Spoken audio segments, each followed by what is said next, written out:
जय श्री कृष्णा। नमस्कार, आप सभी का मेरे चैनल में हार्दिक अभिनंदन है, स्वागत है।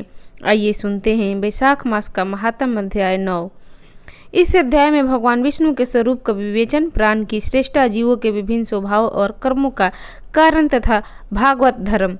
व्याध ने पूछा, ब्राह्मण, आपने पहले कहा था कि भगवान विष्णु की प्रीति के लिए कल्याणकारी भागवत धर्मों का और उनमें भी वैशाख मास के कर्तव्य रूप से बताए हुए नियमों का विशेष रूप से पालन करना चाहिए।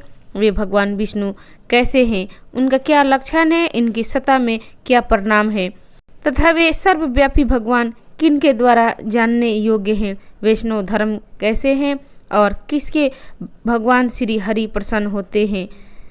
महामते, मैं आपका किंकर हूँ, मुझे ये सब बताइए।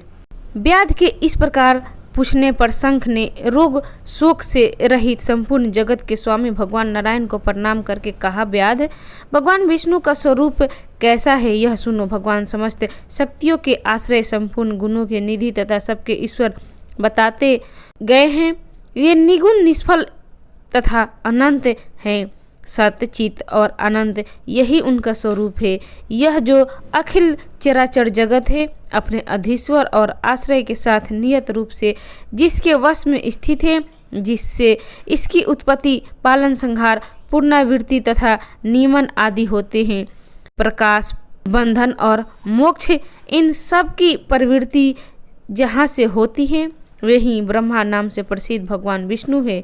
वही विद्वानों के सामान्य सर्वव्यापी परमेश्वर हैं, यानी पुरुषों ने उन्हीं को साक्षात परम ब्रह्मा कहा है। वेद, शास्त्र, स्मृति, पुराण, इतिहास, पांचरात्र और महाभारत सब विष्णु स्वरूप है, विष्णु के ही प्रतिपादक हैं। इन्हीं के द्वारा महाविष्णु जानने योग्य है।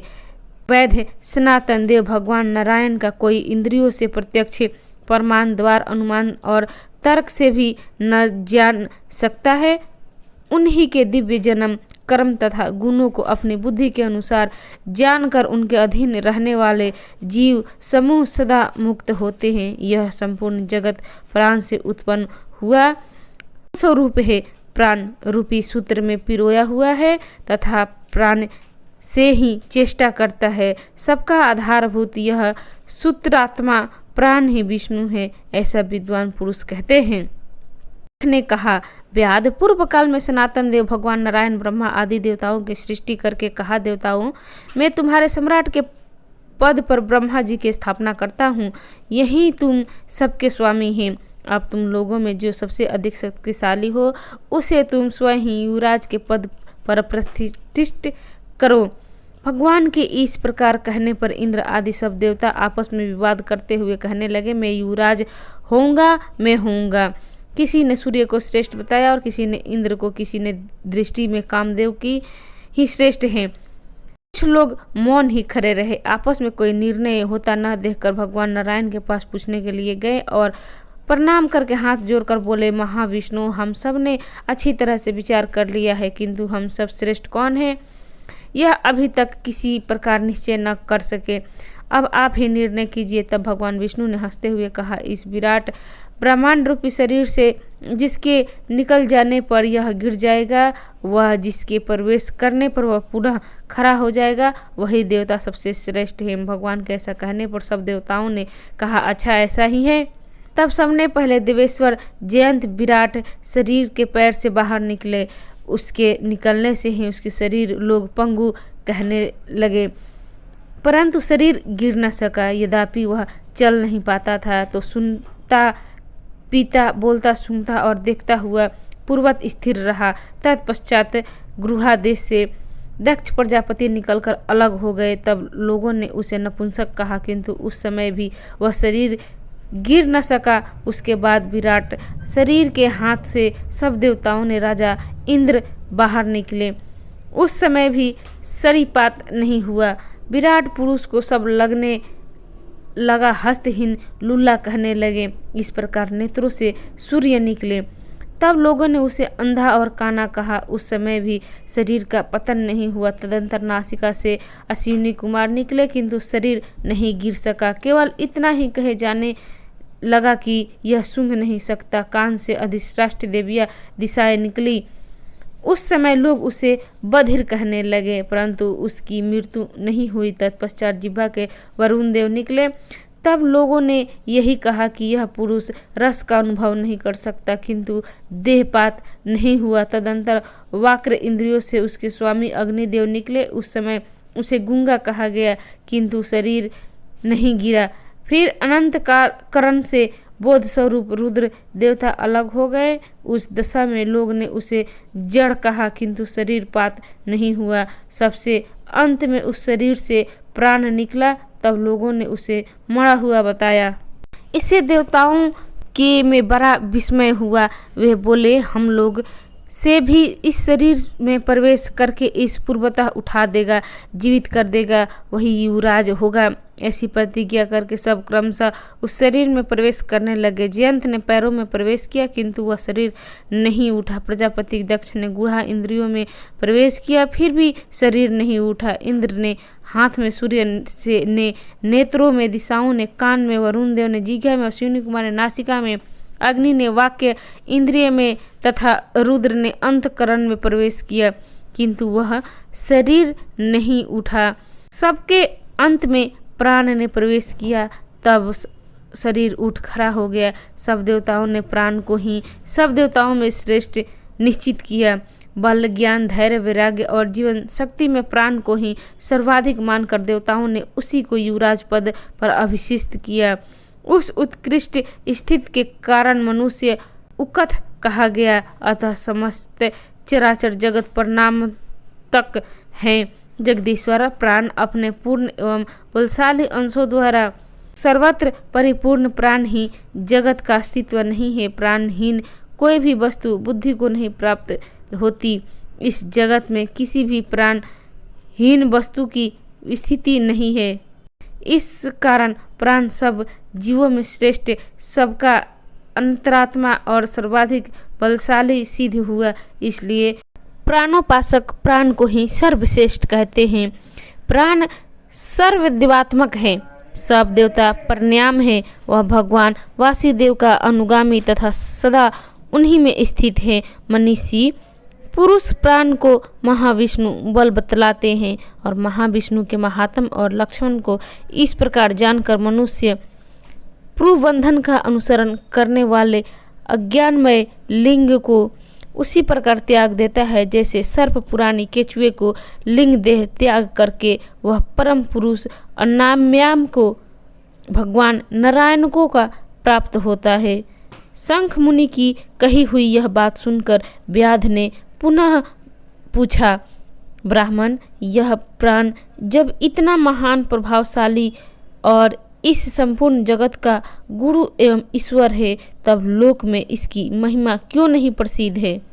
शंख ने कहा, पहले की बात है, प्राण अश्वमेघ यज्ञों द्वारा अन्यायम भगवान नारायण का यजन करने के लिए गंगा के तट पर प्रसन्नता पूर्वक गया। अनेक मुनिगणों के साथ उसने फलों के द्वारा पृथ्वी का शोधन किया। उस समय वहाँ समाधि में स्थित हुए महात्मा कण्व बाभी की मिट्टी से छिपे हुए बैठे थे। हल जोतने पर बाभी गिर जाने से वे बाहर निकले और क्रोधपूर्वक देखकर सामने खड़े हुए महाप्रभु प्राण को शाप देते हुए बोले, देवेश्वर, आज से लेकर आपकी महिमा तीनों लोकों में, विशेषतः भूलोक में प्रसिद्ध न होगी। हाँ, आपके अवतार तीनों लोकों में विख्यात होंगे। व्याध, तभी से संसार में महाप्रभु प्राण की महिमा प्रसिद्ध नहीं हुई, भूलोक में तो उसकी ख्याति विशेष रूप से नहीं हुई। व्याध ने पूछा, महामते, भगवान विष्णु के रचे हुए करोड़ों एवं सहस्त्रों सनातन जीवा नागा मार्ग पर चलने वाले विभिन्न विभिन्न कर्म करने वाले क्यों दिखाई देते हैं? इन सब का एक सा स्वभाव क्यों नहीं है? यह सब विस्तार पूर्वक बतलाइए। शंख ने कहा, रजोगुण, तमोगुण और सत्वगुण के भेद से 3 प्रकार के जीव समुदाय होते हैं। उनमें से राजस स्वभाव वाले जीव राजस कर्म, तमोगुणी जीव तामस कर्म, सात्विक स्वभाव वाले जीव सात्विक कर्म करते हैं। कभी कभी संसार में इनके गुणों में विषमता भी होती है। ऊंची से ऊंच और नीचे से नीच कर्म करने हुए तद अनुसार फल के भागी होते हैं। कभी सुख कभी दुख और कभी दोनों को ही मनुष्य गुणों की विस्मयता से प्राप्त करते हैं। प्रकृति में स्थिति होने पर जीव इंद्र दोनों गुणों से बंध जाते हैं। गुण और कर्मों के अनुसार उनके कर्मों का विभिन्न विभिन्न फल होता है। ये जीव फिर गुणों के अनुसार ही प्रकृति को प्राप्त होते हैं। प्रकृति में स्थिति हुए प्राकृतिक प्राणी गुण और कर्म से व्याप्त होकर प्राकृतिक गति को प्राप्त होते हैं।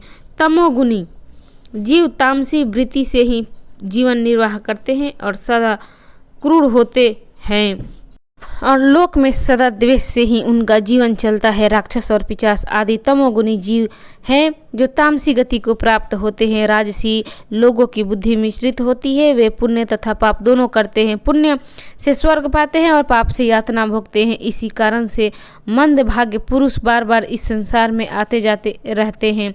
जो व्यक्ति सात्विक स्वभाव के मनुष्य है वे धर्मशील, दयालु, श्रद्धालु, दूसरों के द्वेष से मनुष्य न देखने वाले तथा सात्विक निर्वृत्ति से जीवन निर्वाह करने वाले हैं। इसलिए भिन्न भिन्न कर्म करने वाले जीवों के एक साथ दूसरे से पृथक अनेक प्रकार के भाव हैं।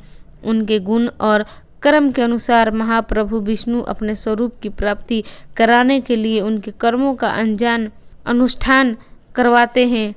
भगवान विष्णु पूर्ण काम है, उनमें विषमता और निर्दयता आदि दोष नहीं है। वे स्वभाव से ही सृष्टि पालन एवं संहार करते हैं। सब जीव अपने गुण से ही कर्म फल के भागी होते हैं। जैसे माली बगीचे में लगे हुए सब वृक्षों को समान रूप से सींचता है और एक ही कुआं के जल से सभी वृक्ष पलते हैं, तथापि वे पृथक पृथक स्वभाव को प्राप्त होते हैं। बगीचा लगाने वाले किसी प्रकार के विषमता और निर्दयता का दोष नहीं होता है। देवाधिदेव भगवान विष्णु का एक ही निमेष ब्रह्मा जी एक कल्प के समान माना गया है। ब्रह्म कल्प के अंत में देवाधिदेव शिरोमणि भगवान विष्णु का उन्मेष होता है, अर्थात वे आँख खोलकर देखते हैं। जब तक निमेष रहता है तब तक प्रलय है। निमेष के अंत में भगवान अपने उदर में स्थित संपूर्ण लोकों की सृष्टि करने की इच्छा करते हैं। सृष्टि की इच्छा होने पर भगवान अपने उदर में स्थित हुए उनके प्रकार के जीव समूहों को देखते उनकी कुक्षी में रहते हुए संपूर्ण जीव उनके ध्यान में स्थित होते हैं, अर्थात कौन जीव कहाँ किस रूप में है इसकी स्मृति भगवान को सदा बनी रहती है। भगवान विष्णु चतुर्वह स्वरूप हैं। उनमें उन्मेष काल के प्रथम भाग में ही चतुर्व्यह रूप से प्रकट हो व्यूहगामी वासुदेव स्वरूप से महात्माओं में से किसी को सायुज्य साधक तत्वज्ञान, किसी को सारूप्य, किसी को सामनीय और किसी को सालोक्य प्रदान करते हैं। फिर अनिरुद्ध मूर्ति के वश में स्थित हुए संपूर्ण लोगों को वे देखते हैं। देखकर उन्हें प्रद्युम्न मूर्ति के वश में देते हैं और सृष्टि करने वाले का संकल्प करते हैं। भगवान श्री हरि ने पूर्ण गुण वाले वासुदेव आदि 4 व्यूहों के द्वारा क्रमशः माया, जया, कृति और शांति को स्वयं स्वीकार किया। उनमें से संयुक्त चतुर्व्यूहात्मक महाविष्णु ने पूर्ण काम होकर भी भिन्न भिन्न कर्म और वासना वाले लोगों की सृष्टि की है। उन्मेष काल का अंत होने पर भगवान विष्णु पुनः योग माया का आश्रय लेकर बहुज्ञामी संकर्षण स्वरूप से इन चराचर जगत का संहार करते हैं। इस प्रकार महात्मा विष्णु का यह सब चिंतन करने योग्य कार्य बतलाया गया, जो ब्रह्मा आदि योग से संपन्न पुरुषों के लिए भी अचिंत्य एवं दुर्विभाव है। व्याध ने पूछा, मुने भागवत धर्म कौन कौन से हैं और किनके द्वारा भगवान विष्णु प्रसन्न होते हैं? शंख ने कहा, जिससे अंतकरण की शुद्धि होती है, जो साधु पुरुषों को उपकार करने वाला है तथा जिसकी किसी ने भी निंदा नहीं की है, उसे तुम सात्विक धर्म समझो। वेदों और स्मृतियों में बताए हुए धर्म का यदि निष्काम भाव से पालन किया जाए तो तथा वह लोक से विरुद्ध न हो तो उसे भी सात्विक धर्म जानना चाहिए। वर्ण और आश्रम विभाग के अनुसार जो 4 प्रकार के धर्म है वे सभी नित्य, नैमित्तिक और काम्य भेद से 3 प्रकार के माने गए हैं। वह सभी अपने अपने वर्ण और आश्रम के धर्म जब भगवान विष्णु को समर्पित कर दिए जाते हैं तब उन्हें सात्विक धर्म जानना चाहिए। वे सात्विक धर्म की मंगलमय भागवत धर्म है। अन्याय देवताओं की प्रीति के लिए सकाम भाव से किए जाने वाले धर्म राजस माने गए हैं। यह यक्ष राक्षस पिशाच आदि के उद्देश्य से किए जाने वाले लोक निष्ठुर हिंसात्मक निंदित कर्मों को तामस धर्म कहा गया है। जो सत्वगुण में स्थित हो भगवान विष्णु को प्रसन्न करने वाले शुभ कारक सात्विक धर्मों को सदा निष्काम भाव से अनुष्ठान करते हैं वे भागवत विष्णु भक्त माने गए हैं। जिनका चित्त सदा भगवान विष्णु में लगा रहता है, जिनकी जीवा पर भगवान नाम है और जिनके हृदय में भगवान के चरण विराजमान है, वे भागवत कहे गए हैं। जो सदाचार परायण, सब उपकार करने वाले और सदैव ममता से रहित वे भागवत माने गए हैं। जिनका शास्त्र में गुरु और सत्कर्मों में विश्वास है तथा जो सदा विष्णु के भजन में लगे रहते हैं, उन्हें भागवत कहा गया है। उन भगवत रुद्र महात्माओं को जो धर्म नित्य मान्य है, जो भगवान विष्णु को प्रिय है तथा वेदों और स्मृतियों में जिनका प्रतिपादन किया गया है, वही सनातन धर्म माने गए हैं। जिनका चित्त विषयों से आसक्त है, उन सब का देशों में घूमना, सब कर्मों को देखना और सब धर्मों को सुनना कुछ भी लाभकारक नहीं है। साधु पुरुषों का मन साधु महात्माओं के दर्शन से पिघल जाता है। निष्काम पुरुषों द्वारा श्रद्धा पूर्वक जिसका सेवन किया जाता है तथा जो भगवान विष्णु को सदा ही प्रिय है, वह भागवत धर्म माना गया है। भगवान विष्णु ने क्षीर सागर में सबके हित की कामना से भगवती लक्ष्मी जी को दही से निकाले हुए मक्खन की भांति सब शास्त्रों को सारभूत वैशाख धर्म का उपदेश किया।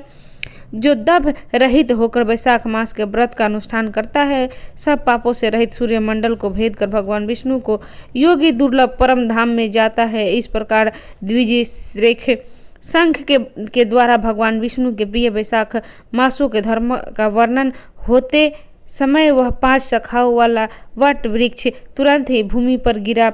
उसके खोखले में एक विकराल अजगर रहता था। वह भी पाप योनियम शरीर को त्याग कर तत्काल दिव्य स्वरूप मस्तक झुकाए शंख के सामने हाथ जोड़कर खड़ा हो गया। तो भक्तजन, ये थी वैशाख मास के महात्म कथा अध्याय 9 की प्रस्तुति। आपको कैसी लगी? अच्छी लगी तो इसे लाइक करें, शेयर करें, मेरे चैनल को सब्सक्राइब करें। कथा सुनने के लिए आप सभी का धन्यवाद। नमस्कार। जय माता दी। हरि विष्णु की जय।